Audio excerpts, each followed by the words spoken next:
All right, we are live. Hello, fiends, and welcome back to Handle with Scare, presented by the Slash Incast Podcast Network. We are a horror movie phobia horror podcast who focuses on phobias, and we're at the start of a month, and we're doing something a little bit different. At least for, the next couple of months, because we're actually doing like a supersized phobia as we are entering summer. And we have a fear of water with acrophobia, and I cannot wait for this to kick off because we have some really great creature features that we could really deep dive into here. And we're kind of like going back to one of our initial concepts of doing an original versus a remake discussion for our first episode for aquaphobia. So tonight we are talking about Piranha and Piranha 3D, released in 1978 and 2010, respectively. The original being directed by Joe Dante, the remake being directed by Alexandra Aja, who has done quite a few pieces that have held up fairly well, and most of them have been pretty gory. I don't think anything quite to the level of Piranha 3D, but we'll get into that in just a bit. So joining me tonight, as always, are my co-hosts, John and Holly Hooch. And guys, a little bit later in the week, it's going to be a quick turnaround until our next episode. But, we're rolling with the punches here on Hand with Scare. But, it's been a while since we sat down and talked, just because I was on vacation last week. We doubled up our prior recording. So how's it been these recent weeks? Because it's been quite some time here. It's been weird. But that's just my own personal thing. Other than that, totally fine. Let's talk about your day. It's been good. We've been, having some warm and rainy weather. Yes, let's talk weather. It's very humid here. So. Yeah, look at my cowlick. I don't know if you're listening to the podcast looking on YouTube, but yeah, this is what happens when humidity meets my hair. Mm-hmm. Comes up to that. But I'm excited about Piranha. I had a really fun time watching both movies, and I had to rewatch the original today because I thought I was going batshit crazy because there is a big old loose end that later I was like, wait, was I drunk? Did I make that up in my head? But I didn't. I just thought, but nope. Let's go ahead and let's start from the top. I don't want to get. I don't want to get ahead of myself, but right. Yes, I've got thoughts. Yeah, so, while I was in Vegas, I was like, you know what? I'm just going to grab some edibles, and I'll go watch Piranha. So I watched the original one night, and then the next day, I watched the remake. The day after that, I watched Piranha 3DD. And I'm like, alright, I got my fix in, and then, even the next day after that, I watched Aquaslash. So, I'm already, knocking out movies that I know we're going to be talking about soon, to varying degrees. I'd have to say, I was so happy in both cases where both of these movies still hold up fairly well. And, I just recently had watched Alligator, since that started streaming on Shudder, which was another, Jaws ripoff. And, Joe Dante was initially attached to that project, too. And that was released in, 1980, but he would go on to do The Howling instead of doing, another Jaws ripoff, kind of like Piranha was. But, for the most part, you have a very similar story in regards to both of these movies. Obviously, you have Fleshing and Piranhas, because you kind of have to. Both of them kind of being released into, some different areas. In the original, they are targeting, a summer resort river, where, all the guests become the next meal. And then on the remake side, it's, of course, spring break. And I would say it's just a completely different scale in regards to, the gore, nudity, just kind of everything. It's definitely more of an 80s exploitation throwback for all of the best things. Which is why, so many people were just, flabbergasted by, just the amount of stuff to look at in the remake. And there is a lot. But, for the most part, the creature designs for both of them are fairly well done. You have some Jaws nods in both movies. One of them being a cameo in the remake, with Richard Dreyfuss. In the original Piranha, we also see it like the Jaws arcade game, basically like in one of like the medical offices, which I thought was pretty funny. But for the most part, I know it had been quite some time since I've seen the original, but I want to get your guys' thoughts on one, if you had actually seen one or both of these, or if this was like a first time watch, and just what your general thoughts on the movies were. Sure. Well, for me, they were both first time watches. I hadn't seen the original or the remake. I, of course, started off with the original. I thought it was surprisingly legit. Like, it held up really nicely. It has Barbara Steele in it, which, of course, is always fantastic news to have her involved with any movie. I thought well, a little bit improbable. Like, it was still a lot of, it was, I had a lot of fun with it. Of course, you almost never see movies where children are attacked. So that was a little refreshing, although I don't want to sound like a psycho when I say that, but it's too late because I said it. And then I might have been a little annoyed with how ridiculously stupid the female lead was in the beginning. It's like, let me just do all this shit that's gonna cause total mayhem. Oh, I'm such a klutz. And so it was kind of annoying. But then her character kind of developed a little bit more. She was not as idiotic later on, so that was great. So overall, I was pretty happy with it. And then I went on to watch 3D, which is it's just total mayhem. Like, I was kind of blown away with just how crazy the movie was. But it was a lot of fun. And then it's also insane, like, how many good actors are in that movie. I mean, like, we had Elizabeth Shue, Adam Scott. There was Richard Dreyfuss in the beginning. Christopher Lloyd was in it as a mad scientist, or not mad scientist, but a scientist. And that was when Elizabeth Shue was in a little bit of a dip in her career, like before she kind of came back with Quentin Tarantino movies and stuff in the more recent, and David Lynch more recently. So I think she was kind of in a like, I'm appearing in this movie because I don't have any AAA Hollywood movies to appear in right now. Eli Roth was in that. She's awesome in it. Yeah, Eli Roth has a little cameo in it. And then even like that's the strong dude scuba diver. I can't remember what he's from. I want to say he was in Desperate Housewives, and then or maybe somewhere else. But then the female diver was the chick from Starship Troopers. Let's see who, and then of course Jerry O'Connell from Sliders. Yeah, Yeah. That was it was just quite the lineup, and so that was kind of impressive. Sliders is a show they need to bring back or reboot. I fucking love that series. Definitely. For me, it was first time view. I've been aware. For both of them too? Yeah, even for the original, which I've been aware of. I've been a horror movie fan ever since I was a little kid, and I've been aware of it the whole time, but just never saw it. Yeah, because you look at it and you're like Little Piranha versus Big Shark. Yeah, yeah. You're like, let's go with Big Shark. And it looks and I feel like the whole lore around the original Piranha is what I fell into, which is that it looks like a crappy, not even a B movie, but like a C or a D grade. So you're like, eh. And it's like, no. But then people were kind of discovering that it's a lot better. Yeah, it's a lot better than people think. It appears like. Yeah, which it is, definitely. I do particularly like that the reaction from people to the people giving the warning in the 78 version was really appropriate. Like, it's like, wait, aren't you the drunk we just had in here like last week? Well, I'm not drunk now. There's piranhas in the room. Like, for fuck's sake, we gotta take this guy in. So yeah, they're like, the weird thing is that the first Piranha feels like it's supposed to be like a parody and a comedy, except that it isn't. Yeah. It is. Like, it's sort of a parody of Jaws, but it actually takes itself more seriously than I expected. Even though it puts a lot of weirdly self-referential stuff and like comedy kind of stuff in it, it was a lot less sort of funny and goofy than I thought.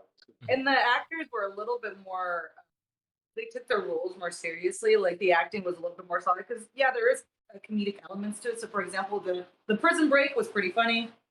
There was another scene that I was like, oh, they're hilarious. The way that the ranger, the male ranger character, his whole character is basically that he's a drunk. Yeah. Like our introduction to him is a guy delivering booze to him, and they like conversations about booze and drinking, and that's kind of like his whole thing. And literally, not to jump ahead, his whole character arc is that he drinks a lot, and then he kind of drinks less by the end of the movie. Well, he never gets drunk during the whole. Yeah, you know, he basically like. Well, nobody. We never. First, he has his flask, and he hits his flask Oh. right. Wait, Then like, it slows water, down. the water flask was actually booze. That's booze, yeah. Oh shit. Oh yeah, and the other comedic element was when they're escaping, like the military, like sort of like the tent that they're being held, where she flashes. But you don't get a lot of boobs in that, especially since that we're dealing with a lot of kids, so that's good. But of course, not their strategy in the second movie or in 3D. But okay, so since we're kind of jumping around, let's talk about that big old like what do you call it, loose end. So in the beginning not in the beginning, but when they're walking through the military science lab in the 78 version, there is a piranha with fucking legs walking around outside the water. Yeah.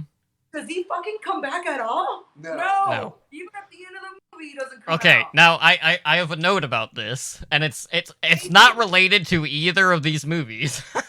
That actually comes into play as like the gag at Piranha 3DD at the end of the movie. Cool. Because at the end of the sequel for Piranha 3D, which, you know, you guys might decide to go look at, because like Piranha 3D, it's also very smut-filled. And also it's set in a water park, which is very distinct, and it's an adult water park at that. But at the end of the movie, there is a piranha who is coming out of the pool, and there's like this little kid who's like, I don't know, I can't remember if he was like taking pictures of it or just like, or doing something. But of course, all of a sudden, the piranha kept coming closer, and it was moving on land because it had legs. And then before you know it, the thing fucking lunges at him and bites his head off.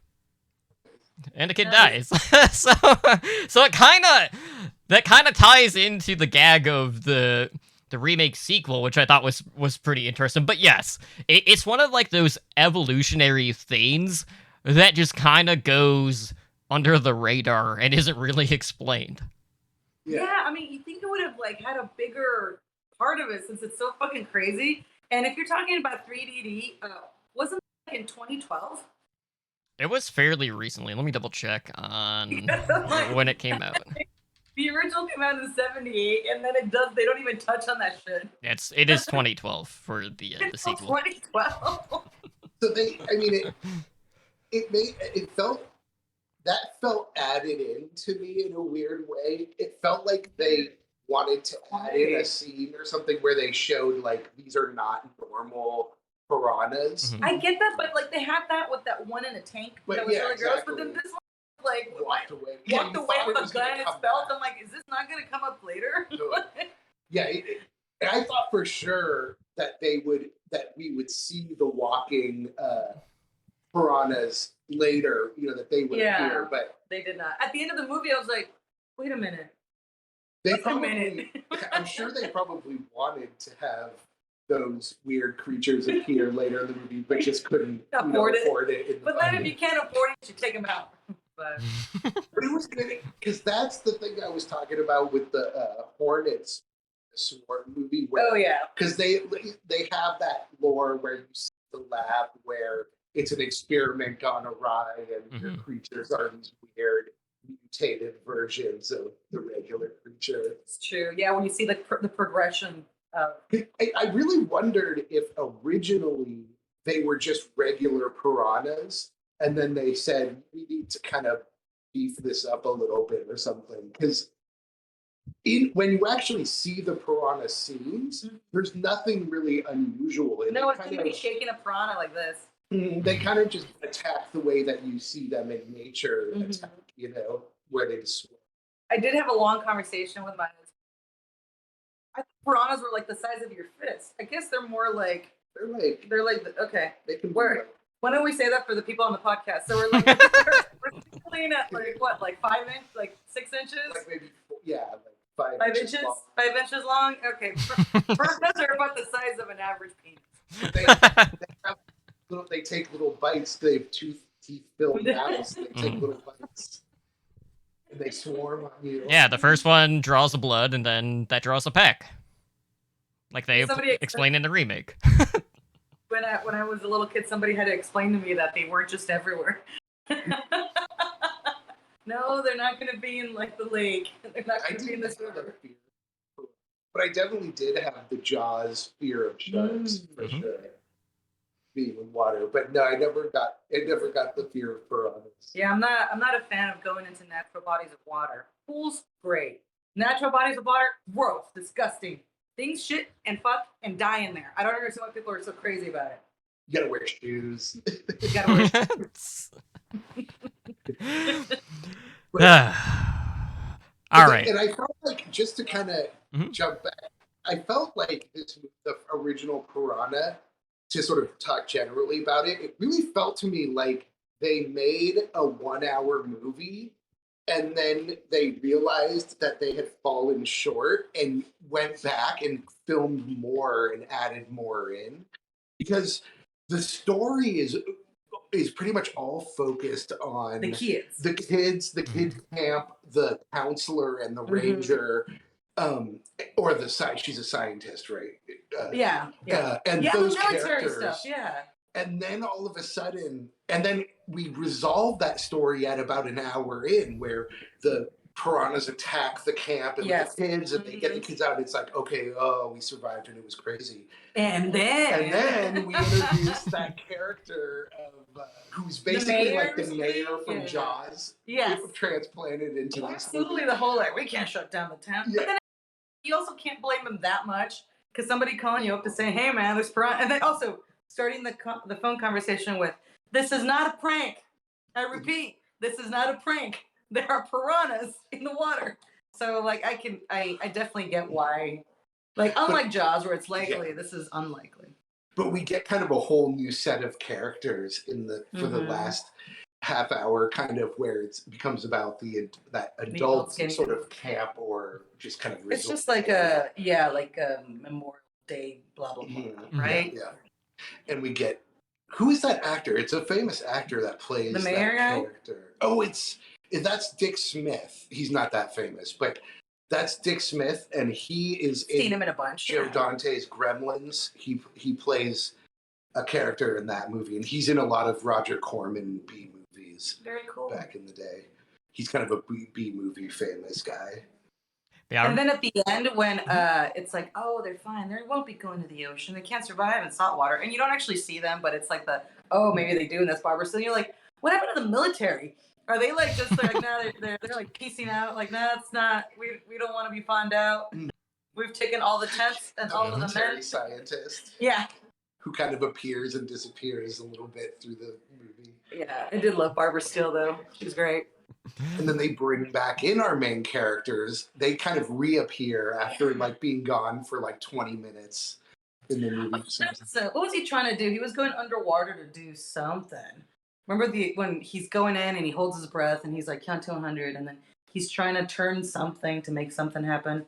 They have to make sure that they have to turn off access, because it's like one of those salmon farm type things where they can let the piranhas have access to the larger body of water, and they need to close it off, and part of it's flooded, so he has to go in there. But he doesn't succeed because he gets attacked. They do get through too. Oh yeah, and then she has to pull him out of there.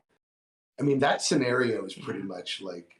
Oh, I do love how there is a weird sort of anti environmentalist message in the movie, where they're like, the solution, we're poisoning the water, like we're dumping the thing, and kind of all the characters are kind of like, yeah, this is a good idea. So they dump a bunch of chemicals into the water. The piranhas. This is gonna go great. I mean, seemed like the quickest solution at the time. Yeah, exactly. That real like 1970s Yeah. mentality. It's like, okay, what do you do? Like you got Force some fish, men into it. invasive species in the lake, just poison the lake and kill them. Mhm. Problem solved. I feel like a lot of people did that back then. So, Done. Next problem. Yeah, then Oh, you'll just shock the lake after, and it'll be good as new. It's the way to do it. and then also to link to the latest one, I don't know if we're ready to like sort of jump on to the next. Are we ready to jump on to the next I, one? I I will say, like, when we're introduced to like the main male lead in the original, when you do have that conversation when he's dropping up, when the booze is getting dropped off, you have like his dealer like really opening up and like trying to have this conversation, saying like all these things that he has here, and like that's why he's up here in this mountain basically, and then the drunk is just like, well, I have gin, I have vodka, and whiskey. And he just leaves it at that. Like he doesn't want to like really like talk to this guy at all. He just wants his booze and for the guy to fuck off, and that's it at that point. So I'm just like, yeah, I get that. He's up there just to be like a recluse, basically. Yeah, and that's fine. He had a nice place. I dug it. He's like the classic kind of grizzled, given up on life Mhm. character who then like finds a purpose in the It's true. the movie and becomes After a hero. seeing his friend get his legs all torn up. Yeah. I can't That remember. was He a was good sitting. effect too. Did they get? They didn't get the dog. Oh, that was the thing too. When his friend got his legs eaten, Yeah. it was. I just realized I remembered this incorrectly because when they pull him up, I was like, they gotta pull him up, and he has just No like legs, the yeah. skeleton. Yeah. legs. No, but then they did that in the 2012 And product. they did that a it. lot. And I was like, okay, good. But yeah, no, I really thought they were gonna go there with that in the original. They should have. I mean, They did have that one good gore effect. I was surprised by how it wasn't as gory as I thought it was going to be. But they had that one really good gore effect of that kind of eaten up corpse that they pulled out. And it's almost kind of like that scene. I don't know if it's intentional, but it's almost like that scene in Poltergeist when the mom is in the pool with the body. Oh, If I'm yeah. remembering this correct, like it's where it's kind of like, oh no, it's on me, like kind of thing. But that was a good gore effect that they had in that one. But yeah, they just kind of went with the blood in the water thing, so very Jaws like. Yep.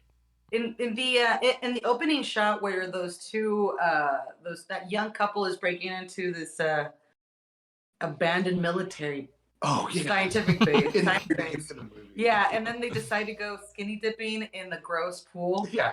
What the fuck is wrong with people? Like again, like natural bodies of water for that reason, but go to an old, gross, abandoned pool. She's gross. The girl character even says this looks like a water treatment plant, like a waste sewage treatment plant.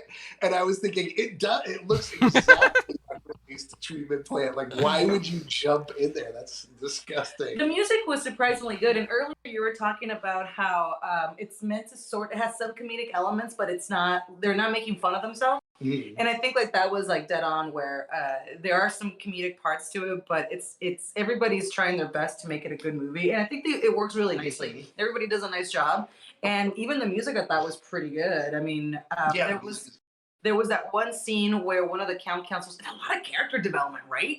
Like there was a lot of like camp counselors just talking about their lives and how their days going, and you're like, shit, these are nice people. Well, and that's I noticed in the opening credits, the writer of the movie is John Sayles, who is like went on to become a famous movie writer. Ooh. And he writes The Howling and works with Joe Dante again. But he wrote, I can't remember off the top of my head, but he kind of became like a Hollywood darling for a period of time in the late 80s and 90s, where he had a bunch of stuff that came out. Yeah, well, when how he wrote that one camp counselor, dying and being like film being taken away underwater, like that was kind of poignant. I was like, I was a little emotional. I was like, no, because she's struggling, and then like you just kind of she's fading away because she's being pulled in deeper and deeper into the dark, murky waters of natural bodies of water which nobody should be getting into.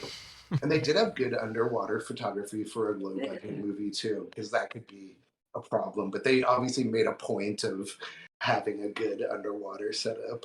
Which again begs the question: why the fuck the little piranha with legs? I know that like yeah, they needed And to. he could breathe. And so he could scavenge at the bottom of the lake. This guy's gonna be in your closet, or like I don't know, like living in your shoe when you put it back on and butt your foot up. And they end of like the sort of Marvel end of credits thing did exist back in the day. It was much less frequent, but I sort of expected it. I think I fast forwarded through the credits to see, but no, there was nothing. Even like they might bring him back for a sequel. Yeah, where he's like pitter pattering. Because that's obviously a good setup for a sequel. Well, I would hope so. But it wasn't until 2012 before that fucking came up. That's a long con if I ever saw one. Yeah. Well, I mean, it's just a long con, but it's a nod. But it's weird that it went from like one part of the franchise to like the remake side of it, for it to actually continue that sort of gag. But for the most part, I've talked about this before, but when I first heard about Piranha 3, I was like, all right, cool. Then I saw who the director was, and then I was over the moon because I loved Ahe's work leading up to this point. And then we saw like some of the early gore pictures, and I was like, oh, this is probably gonna be pretty fucking brutal. Just seeing some of like the full like tearaway shots from the piranha attacks early on, and like getting teased to the like kind of like the whole like stage falling over in the water and then everyone diving in. So we had a glimpse of what to expect, but like when you look at this movie, like everything is just dialed up so fucking high. And the scenarios that you can imagine were added in, which is kind of fun, including the propeller or hair in the propeller tearing off a scalp. That was awesome. What were some of the other movies that director's done before? Oh, Alexander Ahe. Mm-hmm. Let me pull up his IMDb. I recognize the name, but I can't think of what they've done. I'm pulling up his filmography. Okay, so it's High Tension. Ooh, the first one. He did the Hills Have Eyes remake. Oh, okay. Cool, which was really good. Crawl, which is another water-based. One with the alligators. Oh, Crawl, yeah, okay. Yeah. That's a really good pedigree. Like those are all great movies. I really like the remake of The Hills Have Eyes. Yeah, so outside of that, he did Mirrors, which is another horror movie. I haven't seen that one. And Horns, which was the one that had Daniel Radcliffe in it. Oh yeah. I never saw that one, but I did hear about it, and that should count. Well, this movie was everything that I thought the original was supposed to be. Right, like campy, lots of blood, lots of nudity. The nudity was so excessive that at some point I did feel a little uncomfortable. Am I too old? Am I not the demographic for this movie anymore? I'm like, there's just a lot of tits. Okay. To be fair, there is some equal opportunity like nudity in the remake. Oh, I'm sorry. You mean when the dick got bitten off? That's attractive. But I'm not gonna judge you for whatever you're into.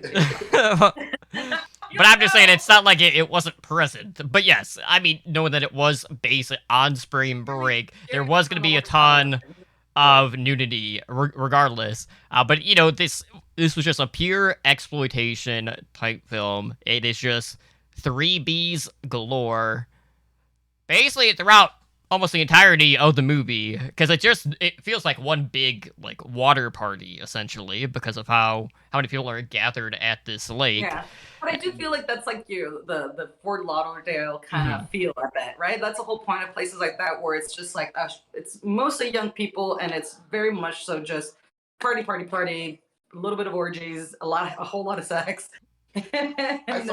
I think it's a made-up place, but I've never been. So have any of you guys like a spring break like party like that? To something like that, but no. I feel like that's meant to be Lake Havasu, Arizona. Oh, I see, Lake Havasu. Okay, because that's what goes on there. I know, but I've never been to. British nerds.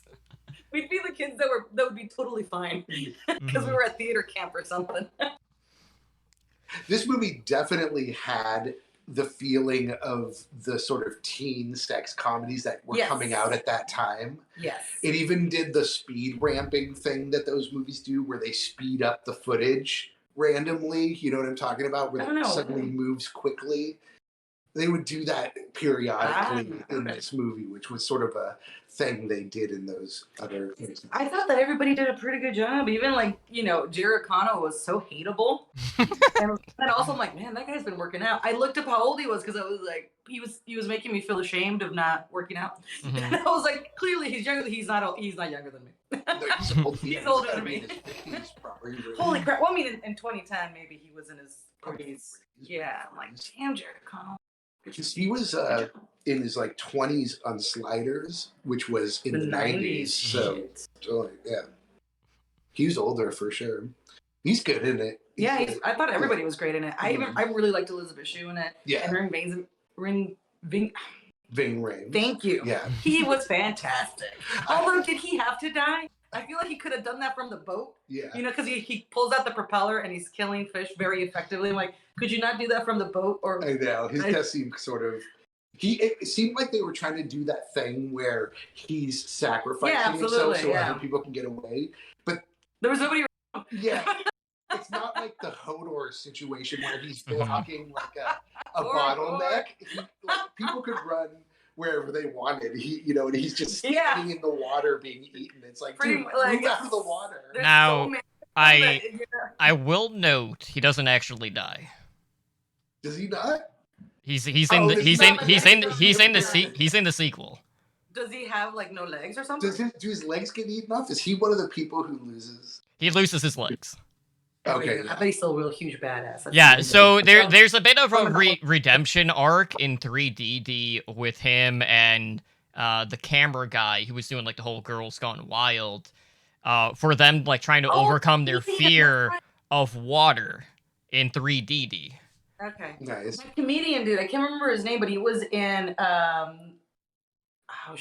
League, that TV show The League, where it's a fantasy football league group of friends. He's been in a ton of stuff. I just can't remember his name, but yeah, that's just another instance of like, oh hey, I know that guy. Mm-hmm.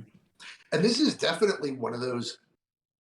I don't know how early it was, but there's a whole spate of these kinds of movies that came out during that time where they would cast a lot of like known people and as long as you were kind of known, even if you weren't like that famous anymore, and then they would make them. But none of those other movies really measure up to this. I don't. This was actually pretty good, and like I said, I really between Elizabeth Shue and Ving Rhames, like I love that team. I thought they did really well. Like, and I just love seeing him in indie horror films because that's the guy you want to see in horror films, right?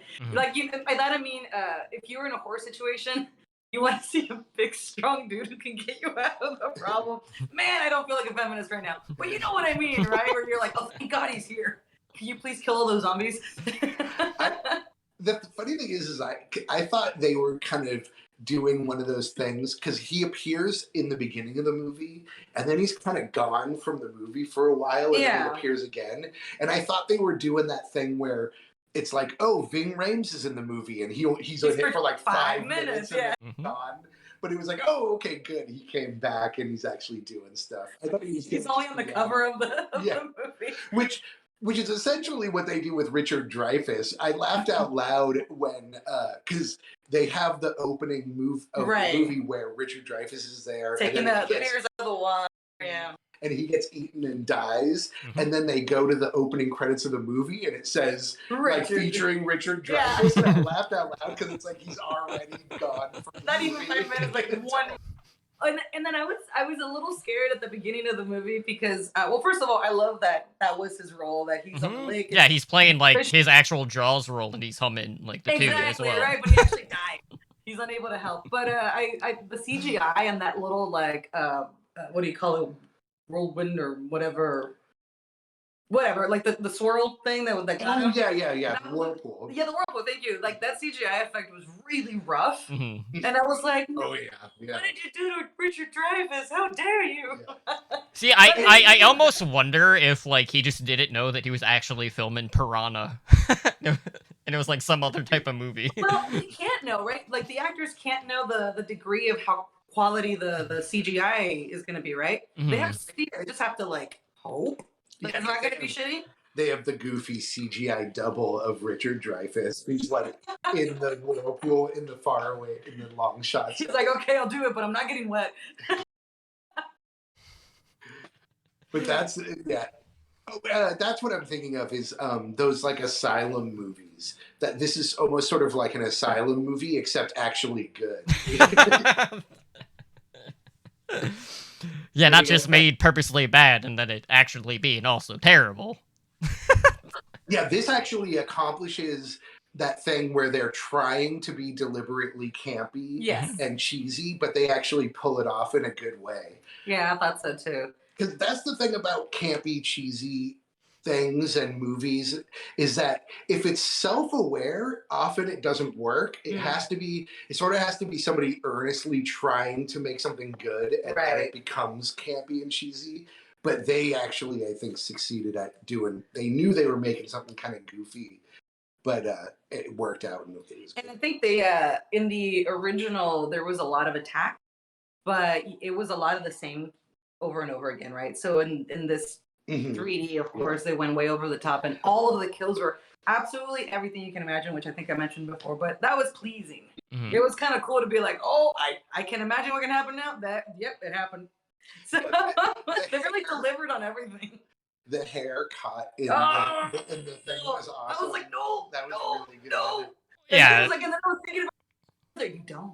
It just pulls her scalp Although off. I thought that she was gonna drown before that happened, and then when it just pulled everything off, you're like, no, that's the way to go. Good job, movie. That was a better choice. Of course, you just have the one asshole who's like trying to flee the scene and like not trying to save anyone, you know? Yeah, it runs over a bunch of people. And then the whole like people swimming towards safety, which could be anything and everything and anything, which is like boats or the stage, and then seeing those just capsizing slowly because of the weight of the people, and it's just like, of course. So it was, I don't know, it was a lot of satisfying, of course that would happen kind of moment, if this were a thing that could actually happen.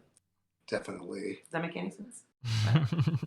Yeah, and you know, for the most part, you know, when I first heard about it, I didn't really know who's gonna get cast in the film, and then like the first but not even an actor, I would say, but like the first person attached to the product that I saw was Kelly Brook, who plays one of the models in the movie, which is appropriate because she is like an English model, primarily known for like swimsuit and like lingerie shoots in the UK, like the brunette. She's the main model. She's the main model, right? The one that has like the speaking role with the young guy. Yes, and then she's paired with a porn star. Yeah, she's paired with a porn star who plays the other model for, you know, the whole Girls Gone Wild thing. And, you know, you had like that whole scene where, you know, they're doing like the underwater shot, trying to, you know, get their footage, and it has like the little window underneath the boat. And, you know, Jerry O'Connell's just like looking down, being like, you know, if fish look like that, I would fuck a fish.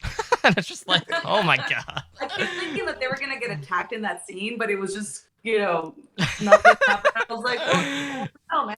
Did you notice that the song that they played during that scene, it's I can't remember the name of the opera that it's from, but it's sung by two women, and it's supposed to be a lady and her servant collecting apples or something. Okay. It's the same song that they used in The Hunger when Susan Sarandon and Catherine Deneuve had sex. It's the same thing that was going on in the underwater thing. All right, we got some continuity on the podcast. There you go. Nice. It's all connected, guys. Yeah. It's all connected. Inadvertently. Oh, there we go. You're ready. You know, I turned the fan off because I thought it was being too loud, but now it's warm. All right, I'll be back. And back on because it got hot in here. Turning the fan. Is the fan loud? It's all right. I wouldn't worry about, you know, comfort. You didn't say no. Comfort over everything, and, you know, fuck it, you know. But of course, you know, we kind of like have like the side plot of, you know, the young teenager or high schooler, and, you know, he has like his friend who's a girl who also like sneaks her way onto the Girls Gone Wild boat to be like a wild girl, and like he's like, no, like you don't have to, but like the Sand Rat is basically like being like the tour guide essentially for like this whole operation. And, you know, you have the body shot scene in particular, which I was just laughing all the way through. That was pretty Because, good. like, he's just about to have his moment or, like, try to seal the deal with his crush. And just as he's about to kiss her, of course, she gets up and vomits over the side of the boat because she's had way too much to drink leading up to that point. It's just like, you hate to be put in that situation. Feels bad, man. Although I did like how when he's on the boat and he sees his little brother and sister and he wants to have the boat approach so that he can go rescue them. And of course, Jerry O'Connell is just being a huge dick about it. And then he pulls around. He's like, "Well, my mother's a cat, and if you don't do it, I'm gonna tell." And then the first thing everybody does is like clean their nose. Yeah, yeah, that part was funny. Because they're like, funny stuff. Funny stuff. I had forgotten too, because Girls Gone Wild was clearly what they were referencing with him and his whole thing, and I had forgotten about it because it's so long ago, and then I remembered, oh, that's right. No, it's because I remember it being a thing when I was in college. But again, I was a nerd, so I wasn't in like Havasu. I'm still a nerd. I still won't go to like Havasu. But I just seem to remember that it was pretty huge back then. So, and that would have been like the early 2000s. Yeah. Maybe. Yeah, well, So- it like first started in like the really late 90s. yeah. What a piece of shit, right? Yeah, well, that was the thing. Is What I an think asshole. it came out that guy who was sort of the He was mastermind raping of it, that everyone? He was just like he was a bad person. Mhm. It wasn't just like, look, we just showed up at a party with a camera. That was a lot of exploitation. And then it eventually got sold to Bane Bros. There you go. They went legit. And legit. Yeah, good So how times. many porn stars did you count in the movie? It's just the one. Or is it just? I'm pretty The sure. parasailing one? Is it The one that got her legs eaten off? I'm trying to remember which star it is. Hold on. I think it must be one of the main. The one that got her legs eaten off is Yeah. also porn star. That was Riley Steele. Or was the one who starred in Piranha? Why don't you look up the one that got her legs eaten off? In the parasailing. The parasailing accident. That was pretty good too. I kept thinking too that the love interest girl for the main guy, that she kept reminding me of Zendaya the whole time. Yeah. I kept Like thinking the it was her. And it was like, it's not Nice, too good for that baby. Plus, she was probably super young at that. Yeah, point, because this she's was like 12 years ago. Yeah, she's like 18 now. So, No, she's but I thought she was like in her mid 20s now. But maybe I'm wrong. Let's see. It is Danny. Let's No. see. No, that's not right. Hold on. I'm trying to find the parasail one. That's like the first one that popped up, which isn't right. not to mention, by the way, that I I kept just thinking. think that I recognize her. I'm like, I know who that is. But I also kept thinking she was Zendaya too, because that character is so much like her character Right, from Spider-Man right. that I kept flashing like. Mhm. kept And the thinking curly that- dark hair. Well, let's not get too carried away trying to. Okay, that one. That she is also a porn star. It's Gianna Michaels. Is the actress. Yeah, they had the all-star cast. Both of these movies, especially the 70s one, reminded me of those 70s disaster movies like Towering Inferno and those kinds of movies where you have the big diverse cast of people and a lot of actors are kind of like, either have fallen, like they're not as famous as they used to be. or, like, the cast with those kinds of, they had that feeling of that disaster. It's a great movie, where it's like we don't have a lot of money. Let's go ahead and get these people that we know can act, and then boom, great movie. And it's It's a good strategy. it's that thing too where you see, like, when good filmmakers or good artists in general are starting out, you can see the seed of how they're a good artist. And that's the thing with Joe Dante and the first one, is that even though he's making this super low budget movie, it's kind of like Evil Dead and Sam Raimi. It's like almost like a no budget movie, but it still ends up being good because the person making it That's a buddy is film. actually Yeah. real talent. That's cool. Who was the director again of the? Oh, right, yes, Alex. of the second movie, yeah. Who's also, it's the same kind of thing. Obviously, like good talent. A lot of fun. And like a lot of the scary, not scary, the thrilling situations were well done. Like the whole rescue from the boat going across the line. That was nice. I mean, like, really, how else would you approach that boat that was on the rocks? The kids felt a bit tacked on. Like, they sort of. Yeah, for sure. But then I also thought they did an okay job. It was, well, they did a good job. They kind of set them up and it was all good at first. And then for the second half of the movie, they're just kind of like off over to the side. You're right. Well, I did think it was funny that like in the first movie, they full on like killed some kids. Yeah. And in the second movie, they're like, that's where we draw the line. Yeah, we will give you everything else, but we're going to draw the line at the kids. Yeah, the second movie's just like, you see the little girl, she just looks at Kelly Brook and she's just like, nice tits. And then she yells at her older brother because he's staring at her chest. And they like the fact that one model is flirting with the kids so heavily and everything. It's like, what?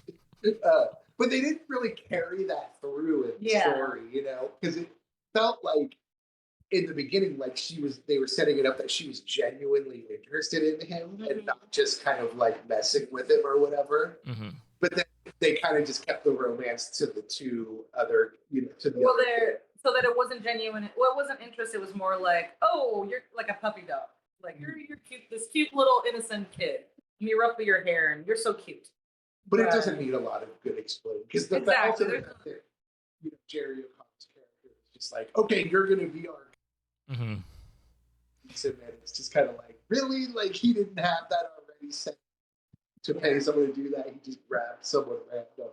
And then wasn't there like I think they explained it like a little bit. There was some sort of issue, or maybe their guy didn't show up. Oh, he didn't. I can't remember what it was. And then, although I thought I was impressed that like he didn't. Did it say how much they were going to pay him, or no? It's just like you get to be part of. Yeah, why. And he was hoping he was going to hook up with that one. The hot chick, yeah. It was really hot. Yep, that didn't happen. But you know, they opened up his eyes to softcore pornography. Basically. Because you know, he's trying to do his business in his room and his mom walks in. Twice. Like 4 times. Or 2 times. That was pretty funny. But yeah, so all in all, like the original, pretty much a movie that you can watch anytime. Obviously, the remake is more of a grindhouse or exploitation movie, so it's more of a midnight movie, but still very entertaining. You basically know what you're going to get just based off of that, because it is a midnight movie. So if you're looking for more gore or nudity, just in particular, obviously the remake is definitely the direction that you want to go in. But both movies still hold up really damn well. But on a 3D side of thing, I will say, like, outside of My Bloody Valentine 3D, Piranha 3D was one of the really only other 3D movies that actually utilized the 3D well when it came out, which was another thing that really stood out when I saw it in theaters during its initial run, which was a nice change of pace, because normally it's always just kind of been a gimmick thing just to get, you know, more ticket sales. Yeah, this one was 3D, right? Definitely. The one we watched, the 2012 one. I think so. There were a couple of, I wasn't sure first, but there are a couple of shots in there where they're doing the full-on 3D thing of like throwing something at the camera. Kind of thing. But they actually kept that to a minimum. They didn't really like abuse the whole 3D aspect of it. Yeah. No, but I do want to see the 3D dude. No. Did they call it Piranha 3D, the 2012 Piranha, or just 3D? Oh, okay. Piranha 3D, and that's 2010, the one that we saw. Yeah. 2012 is 3DD. Right. Oh, okay, yeah. So yeah, they had 3D in the title and 3DD for the sequel. And the sequel also stars David Hasselhoff as a lifeguard. Nice. So. But even though they had the advantage probably of having a bigger budget, I'm sure, than the original because they could do a lot more gore and have more extras and stuff. I mean, it is a better movie, I think, which it didn't have to be. Like they could have fallen short of the original, but I think it's actually better than the original because they really took all the things from the original, but then amplified everything and Right. still made it, a good story. And then Christopher Lloyd did really well. That's a lot of fun to see him. He's like, these piranhas, they don't have sexual organs. They're He big. had kind of the 5 minute role. Yeah, he where did. he I'm kind of still popped really in happy and to see him. I was filled with joy when I saw him. Well, And then also, just having more flesh out in general, made for a better viewing experience.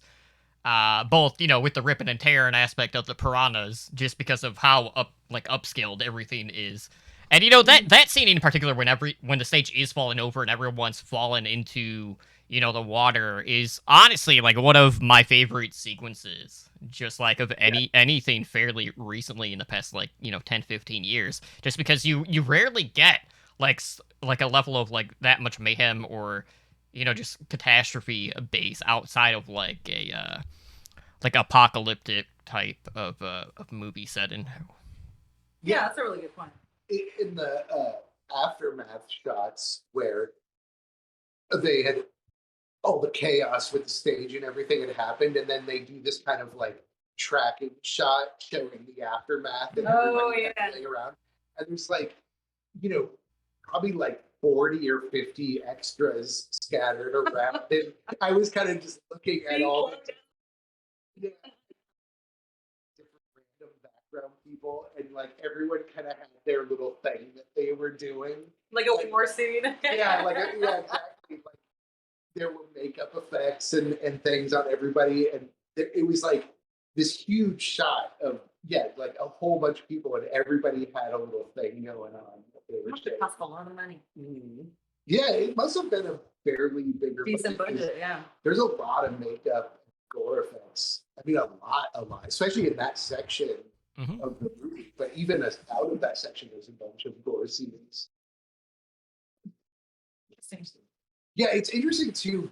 By the way, just to talk generally about them, that like it's like in a sense they're obviously sort of influenced by Jaws, except not really though. Like there are shots, especially in the original, that are taken right from Jaws, like the underwater shots with the legs kicking and the camera kind of moving, where they just kind of lifted them right out of Jaws. But other than that, it didn't feel like that Jaws influence. It was almost more just like they felt the need to acknowledge Jaws because it's like, okay, we've got fish that are eating people, so people are gonna assume we're sort of ripping off Jaws. Okay. Maybe if there's people in the water, you got to do that shot, like the underwater. So there's not a lot of ways around giving you. It really wasn't until they introduced that character, that mayor character, who is where it felt like, okay, now we're kind of ripping off Jaws, where we've got the mayor. Similar attitude of like, we can't shut down the town. Yeah, this is gonna kill our economy. And that's the part that feels tacked on to me too. That feels like it's not part of the original, like because basically the first hour of the movie that they sort of sneak that character in a tiny bit earlier, but only for a second. And I really feel like I haven't looked into it. I kind of want to look, but I feel like they may have made the movie and then been like, "Oh damn, God, it's only 65 minutes long." But but and even the second movie too also does not really feel like a Jaws ripoff or parody thing. It feels like it's its own thing. Right. It just happens to be about these similar water creatures that eat you. Well, in neither situation are they hunting. They're just sort of trying to warn people, and it's just not working. Yeah, they don't try to hunt exactly. The piranhas, Which how would you really, other than poisoning the lake? I mean, they were kind of poisoning the lake though, because they were throwing all their beer bottles. Yeah. Doing it slowly. Yep. I did appreciate too in the 2010 version how they did the underwater earthquake, Hmm. and then there were the eggs and all. It's like an ancient version of the piranhas, and they did that instead. They kind of changed the lore a little bit. And then I always like it when they bring this up because it's not exactly a cliche, but maybe a trope where they're like, "Well, that's how they survived." Yeah, and you're like, "Oh, But then, well, the funny thing about that was is that I was like, well, if they've been living for thousands of years, cannibalizing each other in this cave, then once they're released into the wild, wouldn't they just sort of continue to Exactly. cannibalize? Like that's their main your source. entire digestive system at this point is adapted to only being able to digest your own flesh, Totally. or not your own flesh, but flesh of your own species." They would have just still ate each other. Yeah. No, but no big deal. Can't, Let's not poke holes in this yeah, one. can't poke holes in it like that. A movie like this. That's actually had that thought. We were like, I wonder where they left. Their food source is right there. Yeah, they would just stay in there. Yeah. And plus, there's so many eggs in that cave. I mean, obviously, it's meant to be set up that way, but Yeah. there's so many millions of eggs in that cave that it's just like, okay, well, I mean, everything in the water is doomed because there's going to be a billion of these things in no time. Well, see, here's the thing. Regardless, at the end of the day, if you've been stuck in, like, just this underground cave for thousands of years, and as soon as that bitch opens up, you're not staying there. Yeah, You're gonna go explore. And, they eventually just found a new food source because it was plentiful with all the spring breakers. See, he figured it out. Why couldn't we? And I'm a big Hellboy fan, and those underwater shots of the eggs very much reminded me of the first Hellboy movie with the underwater eggs that those creatures evolve out of in the Hellboy movie, which I think came out before this movie. I don't know, but It would have, because this was 2010. yeah, I think Hellboy was what, like 03 or something? but those Might kind have of been like 04. the eggs and the way that those underwater shots remind me a lot of that. Definitely, yeah, I do want to watch 3D. I always get a little angry when I catch Eli Roth. Oh, like, oh, fuck you, Eli Roth. Get out of here. I'm conflicted about Eli Roth because he's clearly a douchebag, But he but loves. he seems like kind of cool. He does make some cool stuff. Yeah. Like I'm not a big fan of Cabin Fever, but I do like. I think he's great in Inglourious Bastards. He's really good in that movie. I think I like him more as an actor than as a filmmaker. Because he did the Hostel movie. Yeah, he did the Hostel movie. Kind of like the first Hostel movie is kind of cool. Yeah, and the second one you're like, what? What's happening right now? But The only good part about Hostel 2 was the bloodbath scene. I thought that was pretty effective, at least visually striking. Just to see someone hung upside down with their throat slit, and then a chick laying in a bathtub, literally just getting doused in blood. I mean, it was a great visual effect and very effective for that scene. But all in all, like, that was at a time where, like, torture porn or whatever they wanted to label horror movies at the time was really starting to like kick into high gear. Yeah. And I was gonna say also he does all those horror movie documentaries where not documentaries, but what do you call them?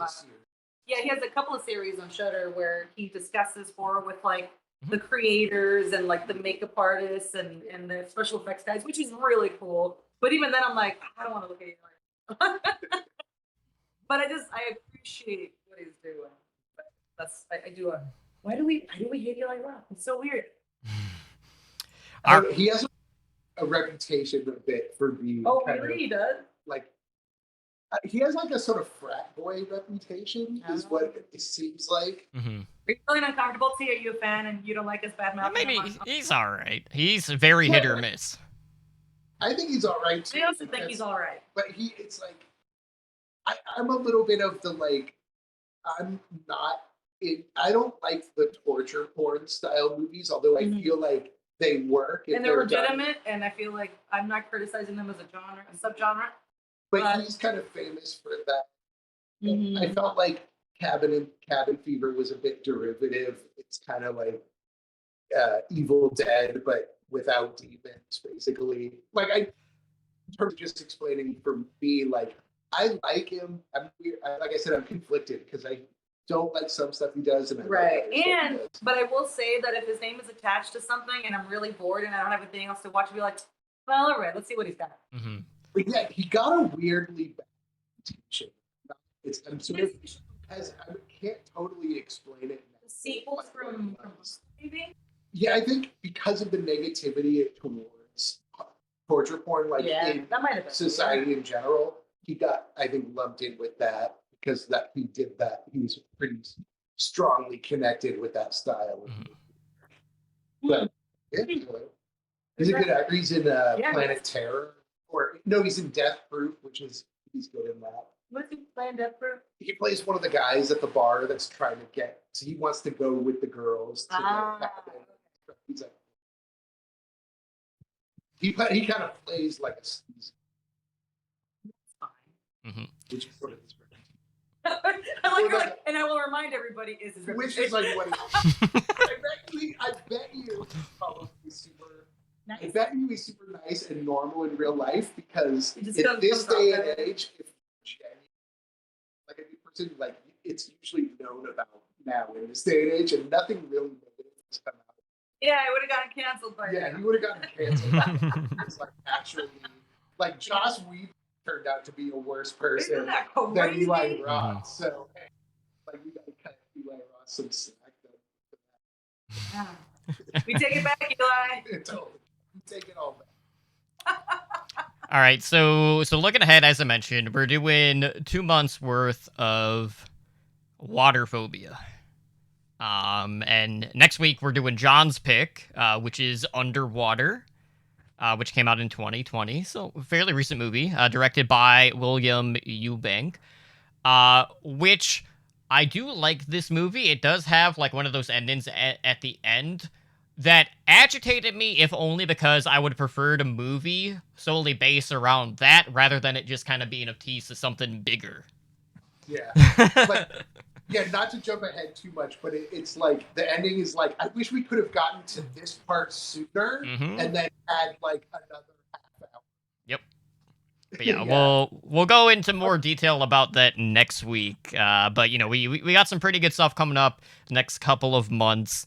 This is obviously a phobia that can be expanded quite a bit. There's tons of creature features. There's a ton of interesting water park horror-based movies. Who knows? Maybe we'll end up doing Piranha 3D, or you guys might just watch it on your own accord to see what level of smut is involved in the sequel for 3D. But either way, I can guarantee you we're going to be doing Aquaslash at some point for one of my other picks, and maybe we'll also do Alligator, since it is another one of the Jaws ripoffs, and it also does have quite a few homages to it as well, because that's on Shudder, as is the sequel to that.